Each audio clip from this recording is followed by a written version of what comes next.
আসসালামু আলাইকুম viewers, welcome to my channel. চলে এলাম নতুন একটি ভিডিও নিয়ে। কেমন আছেন আপনারা? নিশ্চয়ই ভালো আছেন। আচ্ছা বলুন তো, এই পৃথিবীতে সবচেয়ে সুখী কে?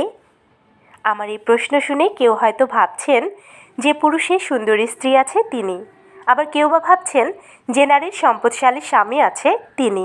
কিন্তু না, এর কোনোটাই নয়। অর্থ সম্পদ কিংবা সৌন্দর্য কোনোটাই মানুষকে সুখী করতে পারে না। যিনি শারীরিক ও মানসিকভাবে সুস্থ আছেন তিনিই প্রকৃত সুখী ব্যক্তি। আর সুস্থ থাকার মূল মন্ত্র হলো হেলদি ফুড গ্রহণ করা। আজ আমি আপনাদের healthy and tasty egg drop vegetable soup তৈরি করে দেখাবো। চলুন তাহলে দেখে নেওয়া যাক। এখানে আমি একটি প্যানে নিয়ে নিচ্ছি সামান্য পরিমাণ তেল, দিয়ে দিচ্ছি আদা ও রসুন কুচি, এরপর দিয়ে দিচ্ছি কুচানো গাজর, দিয়ে দিচ্ছি কিছু পরিমাণ বিনস। এই বিনসগুলো কিন্তু আমাদের ছাদ বাগানের। এখন দিয়ে দিচ্ছি স্বাদ মতো লবণ, এরপর দিয়ে দিচ্ছি সিজলিং স্যুপ পাউডার। এখানে আমি 2 চা চামচ পরিমাণ স্যুপ পাউডার ইউজ করেছি। এরপর সবগুলো উপকরণকে খুব ভালোভাবে নেড়ে চেড়ে মিক্সড করে নিতে হবে। এখন দিয়ে দিচ্ছি 2 টেবিল চামচ পরিমাণ কর্নফ্লাওয়ার। এই কর্নফ্লাওয়ারগুলোকে আমি 1 কাপ পানিতে গুলিয়ে নিয়েছিলাম। এখন এই কর্নফ্লাওয়ারগুলো অ্যাড করে কিছুক্ষণ নেড়ে চেড়ে খুব ভালোভাবে রান্না করে নিতে হবে।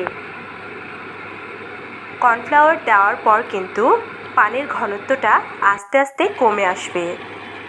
দর্শক, অ্যাড করছে চিলি ফ্লেক্স। এখন দিয়ে দিচ্ছি রুম টেম্পারেচারে থাকা একটি ফ্যাটানো ডিম। অল্প অল্প করে এই ডিমটা স্যুপের মধ্যে মিক্সড করে নিতে হবে। তারপর 2 থেকে 3 মিনিট খুব ভালোভাবে স্যুপটিকে রান্না করে নিতে হবে।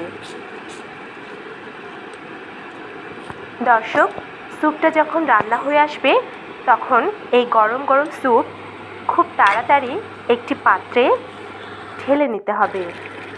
দেখুন দর্শক, আমার স্যুপটা রেডি হয়ে গেছে। আমি একটি পাত্রে ঢেলে নিয়েছি। এখন দিয়ে দিচ্ছি সামান্য পরিমাণ ধনেপাতা কুচি। দর্শক, তৈরি হয়ে গেল healthy and tasty egg drop vegetable soup. আপনারা এই স্যুপ সকাল বিকাল অথবা সন্ধ্যায় যে কোনো সময় যে কোনো নাস্তার পর খেতে পারেন। দর্শক, এই স্যুপটি রোগীর পথ্য হিসেবেও খেতে পারেন। কেমন লাগলো আমার আজকের এই ভিডিও অবশ্যই লাইক কমেন্ট শেয়ার করে জানাবেন। দর্শক, সবাই ভালো থাকুন। বিদায় নিচ্ছি। আল্লাহ হাফেজ।